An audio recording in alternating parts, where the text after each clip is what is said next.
আমাদের সোশ্যাল মিডিয়াতে আমাদের নেতা সহ বিভিন্নভাবে যেভাবে উৎসাহচনা করা হচ্ছে, আমরা তাদের ধিক্কার জানাই, নিন্দা জানাই। তারপরেও আমি বলবো, জনগণ সবকিছু অবলোকন করছে। আমরা কুকুরে কামড় দিলে কুকুরের পায়ে কামড় দিতে হয় না, আমরা সেদিকে যাব না। তবে আমাদেরকে ঐক্যবদ্ধভাবে জনগণকে সঙ্গে নিয়ে ভোটের মাধ্যমে তাদেরকে দাঁত ভাঙা জবাব দেওয়া হবে।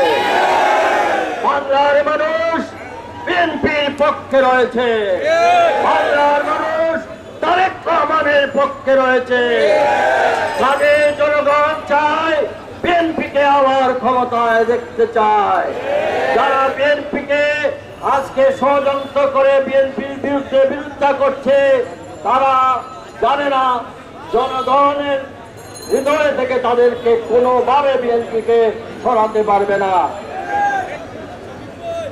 আমার সভাপতি বলছে যে দিনে আসলে তরুণ গ্রেফতার হয়েছিল, আমরা অনেকেই গ্রেফতার হয়েছি, অনেকে বেরিয়েছে, অনেকে নির্যাতিত হয়েছেন।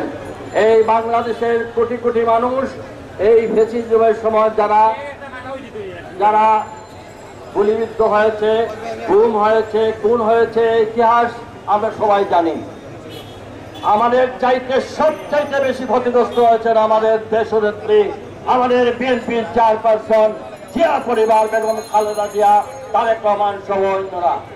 কাজে আমার দলের নেতা, আমার দলের চেয়ারম্যান থেকে ভারপ্রাপ্ত চেয়ারম্যান যদি এত কষ্ট সহ্য করতে পারেন, নির্যাতন সহ্য করেছেন, তাদেরকে দেখে বাংলাদেশের জাতীয়তাবাদী দলের সকল নেতা কর্মীরা আজকে আমরা সকল ধরনের নির্যাতন সহ্য করে এই পর্যন্ত এসেছি।